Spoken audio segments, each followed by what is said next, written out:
இப்போ நம்ம ஒரு நேயர்களாக கேட்டிருக்கிற கேள்வியோடைய அதுக்கான விடைகளை நாம் தெரிந்து கொள்வோம். ரமேஷ்ங்கிறவர் வந்து கோயம்புத்தூர்லேருந்து கேட்டிருக்காரு. கோல்டு ரேட் கொஞ்சம் குறைஞ்சிருக்கு. இப்போ மந்த்லி கோல்டு இடிஎஃப்ல இன்வெஸ்ட் பண்ணா ஸ்டார்ட் பண்ணலாமா? இல்ல இன்னும் கொஞ்சம் வெயிட் பண்ணலாமா? அப்படின்னு கேட்டிருக்காரு. ஆக்சுவலி தங்கத்தில் வந்து அவர் வந்து இடிஎஃப் முதலீடு செய்கிறார். அதனால அவர் வந்து தைரியமாக செய்யலாம். இப்பவும் ஆரம்பிக்கலாம். தப்பு கிடையாது. இதுக்காக வெயிட் பண்ணி இன்னும் கொஞ்சம் இறங்கும் அப்படின்னு சொல்லி நம்ம வந்து காலதாமதம் செய்ய வேண்டாம்.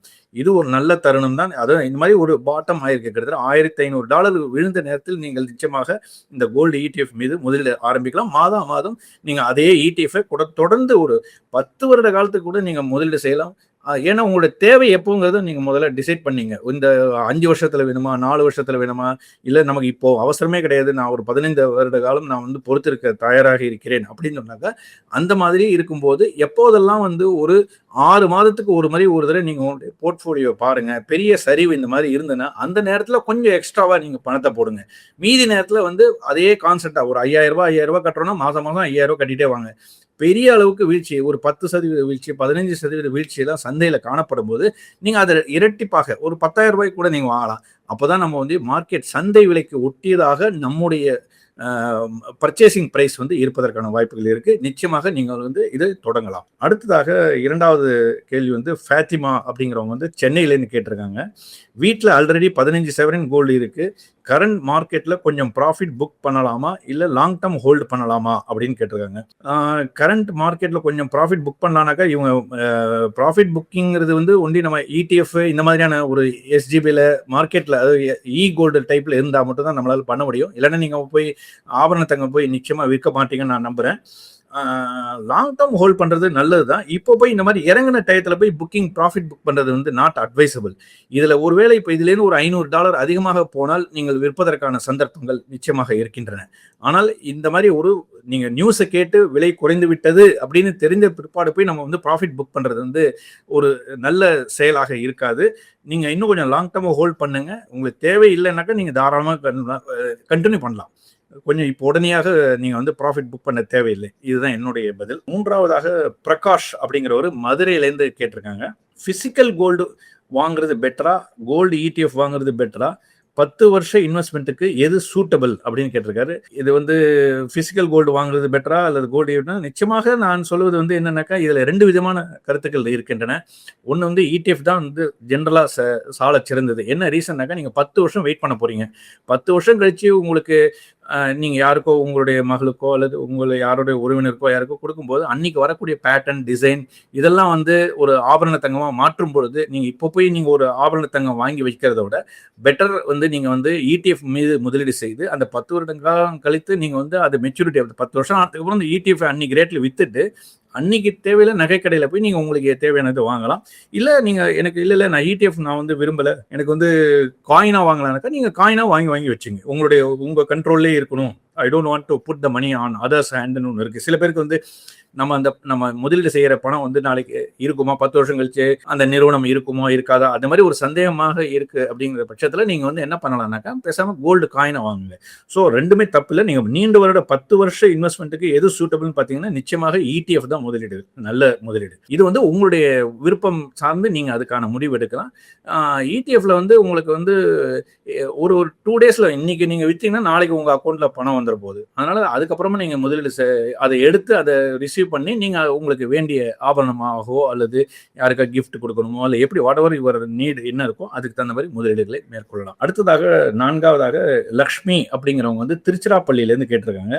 கோல்டு பிரைஸ் ரீசென்ட்ல கரெக்ட் ஆயிருக்கு. இது பையிங் ஆப்பர்ச்சுனிட்டியா இல்ல இன்னும் பிரைஸ் குறைய சான்ஸ் இருக்கா? எப்போதுமே வந்து நம்ம வந்து விலை குறைந்த உடனே இன்னும் கொஞ்சம் குறையுமா அப்படின்னு ஒரு கேள்வி நிச்சயமாக வருகிறது. அந்த மாதிரி ஒரு சந்தேகம் வர வேண்டாம். இந்த மாதிரி ஒரு இறக்கத்தை நிச்சயமாக பயன்படுத்தி கொள்ளலாம். ஏன்னா நம்ம வந்து ஏறும்போது வாங்கக்கூடாதுன்னு சொல்றோம், அதே சமயத்தில் இறங்கும் போது வாங்கலாம் தான் நிச்சயமா சொல்லணும். ஸோ அதனால ஒரு டீசென்ட் கரெக்ஷன் நடந்திருக்கு. இதுல வந்து மாற்றமே கிடையாது, ஒரு நல்ல கரெக்ஷன் நடந்திருக்கு. பட் இதை விட குறைவதற்கான வாய்ப்புகள் இருக்குன்னு நான் பார்க்கின்றேன். பட் அது ஏன்னா இது எல்லாமே வந்து உலக நடப்புகள் மற்றும் ஜியோ பொலிட்டிக்கல் ரீசன்ஸ்னால இந்த விலைகள் வந்து இப்போதெல்லாம் பார்த்தீங்கன்னா ஒரு 2 மாசத்துலயோ இல்லை 1 மாசத்துலயே வந்து கம்ப்ளீட் யூ டர்ன் எடுத்து மாறுவதற்கான வாய்ப்புகள் நிறைய இருக்கின்றன. முன்னாடி மாதிரி வந்து ஒரே திசையில வந்து தங்கம் வந்து நகர்றது கிடையாது. இப்போ வந்து ஹைலி வாலட்டைலா இருக்கு. தெர் இஸ் ஏற்ற இறக்கங்கள் இருக்கு. ஏன்னா அமெரிக்க அதிபருடைய ஒரு அறிக்கைகளுக்குமே வந்து தங்கத்தினுடைய விலையில வந்து பல்வேறு மாற்றங்களை கொண்டு வருகின்றன. ஸோ அவர் அடுத்த வாரம் என்ன சொல்லுவாரு, அதுக்கு அடுத்த வாரம் என்ன எடுப்பாருங்கிறதுலாம் நமக்கு தெரியாது. So that be the case. நம்ம வந்து எப்போதுமே என்ன பண்ணலாம்னா, இந்த மாதிரி ஒரு கரெக்ஷன் இருக்குன்னா நிச்சயமா இது ஒரு ஆப்பர்ச்சுனிட்டி தான். இதுல வந்து தவறே கிடையாது. அது நீங்க எப்படி அது உங்களுடைய முதலீடுகள் ETF-ஆவோ அல்லது கோல்டு காயினாவோ அல்லது எப்படி வாங்கணுமோ அதை நீங்க முதலீடு செய்யலாம். இறக்கத்தில் வாங்குவது நிச்சயமாக நல்லது. அதுல தவறே கிடையாது. இதுல ஒரு போர்ஷன் இப்போ நீங்க வாங்கிடுங்க. நீங்க சப்போஸ் ஒரு லட்ச ரூபாய்க்கு உங்களுடைய ஒதுக்கீடு இருக்கு அந்த தங்கத்தில் மீது முதலீடுனாக்கா இன்னைக்கு பண்ணீங்கன்னாக்கா கிட்டத்தட்ட ஒரு 25-30% வந்து இன்னைக்கு டெஃபினட்டா வாங்கிடுங்க. இதோட இன்னும் நாளைக்கு 2 நாள்ல இன்னும் கொஞ்சம் குறையுதா, இன்னும் கொஞ்சம் வாங்கிடுங்க. அந்த மாதிரி ஸ்பிளிட் பண்ணி ஒரு 3-4 தடவையா நீங்க அதை வந்து ஸ்பிளிட் பண்ணி வாங்கிட்டே இருந்தீங்கன்னா உங்கள்கிட்ட நிச்சயமா கையில கேஷ் இருக்கும். நமக்கு ஆப்பர்ச்சுனிட்டி எப்பப்போ கிடைக்குதோ அந்த நேரத்துல கையில இருக்கிற கேஷை வச்சு நம்ம வாங்க முடியும். ஸோ இந்த இறக்கத்தை பயன்படுத்தி கொள்ளலாம். 5வதாக முகமது இக்பால் திருநெல்வேலியிலேருந்து கேட்டிருக்காரு. 2026 gold 1.5 lakhs to 1.8 lakhs per 10 gram வரும்னு சொல்றாங்க. இந்த ஃபோர்காஸ்ட் ரியலிஸ்டிக்கா ரீட்டைல் இன்வெஸ்டர் என்ன பண்ண வேண்டும்? நான் ஏற்கனவே சொன்ன மாதிரி தான் வந்து இந்த மாதிரியான கணிப்புகள் வந்து அதை ஒரு கணிப்புகளாகவே நம்ம இருக்கட்டும். நம்ம வந்து அதை வந்து நம்ம யாராலையுமே தீர்மானிக்க முடியாது. ஏன்னா ஒரு சில விஷயங்கள் சொல்றேன்.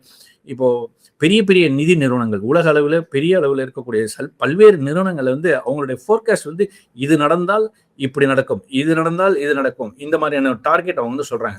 அந்த மாதிரி அவங்களும் வந்து ஒரு இஃப்ஸ் அண்ட் பட்ஸ் வச்சு தான் சொல்றாங்களே தவிர அவங்களுக்கு எல்லாமே முன்கூட்டி தெரிந்து இது இப்படிதான் நடக்க போகுதுன்னா அப்படி கிடையாது. அவங்களுக்கு ஃபெயிலியர்ஸ்லாம் இருக்கிறது. ஸோ நாம வந்து பெரிய பெரிய நிதி நிறுவனங்கள் சொல்லக்கூடிய டார்கெட்ஸை வைத்துக்கொண்டு நம்முடைய முடிவுகளை நாம் எடுக்க வேண்டாம்.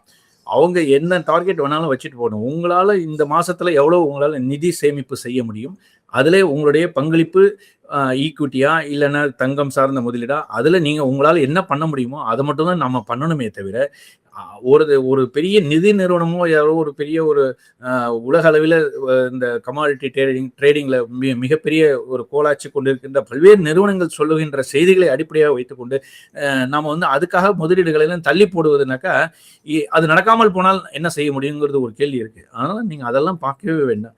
நம்முடைய சிறு முதலீட்டாளர்கள் நம்மிடம் இருக்கின்ற தொகையை நாம் பகுதியாக பிரித்து கொண்டு நிச்சயமாக முதலீடு செய்யலாம். எந்த முதலீடு சேர்ந்து நல்ல முதலீடு என்பதை நீங்கள் தான் முதலீடு செய்ய வேண்டும். ஒரு இன்வெஸ்டர் வந்து நிறைய படிக்க வேண்டும், நிறைய தெரிந்து கொண்டு முதலீடு செய்ய வேண்டும். இந்த மாதிரியான டார்கெட்ஸை வச்சு கொண்டு மட்டுமே நீங்கள் உங்களுடைய முடிவுகளை நீங்கள் வந்து மாற்றிக்கொள்ள வேண்டாம். அதாவது உங்களுக்கு எப்படி தோணுதோ, உங்களுக்கு இன்னைக்கு தேதியில் உங்களுக்கு வந்து ஈக்விட்டி மார்க்கெட் நல்ல ரிட்டர்ன் கொடுக்குமா, ஈக்விட்டியில் போங்க. உங்களுக்கு கோல்டு தான் உங்களுக்கு நீங்களே படித்து தெரிந்து கொண்டு உலக நடப்புகளை நீங்களும் அறிந்து கொண்டு நீங்களும் உங்களுடைய ஒரு தன்னுடைய ஒரு அதாவது ஒரு கல்வி சார்ந்த ஒரு புரிதலோடு நம்ம வந்து முதலீடு செய்யணும்னு நான் நினைக்கின்றேன்.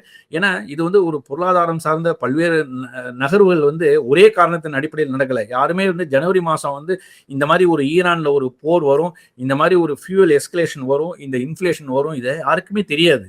ஸோ இந்த மாதிரி ஒரு சடன் டெவலப்மெண்ட் எப்போ வேணாலும் வரலாங்கிறதுனால நாம் வந்து நிச்சயமாக ஒரு எதிர்காலத்தை வந்து ஒரு தீர்மானிக்கக்கூடிய ஒரு முதலீட்டாளர் எப்படி இருக்கணும் அப்படின்னு பார்த்தீங்கன்னா, நிச்சயமாக சிறுக சிறுக சேமித்து கொண்டு அந்தந்த மாதம் அந்தந்த தொகையை நம்ம வந்து அதுக்காக முதலீடுகளை செய்து வந்தால் நிச்சயமாக நம்மளாலும் ஒரு நிதி மேலாண்மை நம்மளால் திறம்பட செய்ய முடியும் என்கின்ற நம்பிக்கை எனக்கு இருக்கிறது. அதே நம்பிக்கை நீங்களும் உங்களிடம் இருக்கும் நான் நம்புகிறேன். நிச்சயமாக அதன்படி நீங்கள் வந்து செயல்பட்டு நிச்சயமாக முதலீட்டில் வந்து ஒரு ஜெயிக்கணும்னு நான் சொல்றேன். Thank you very much.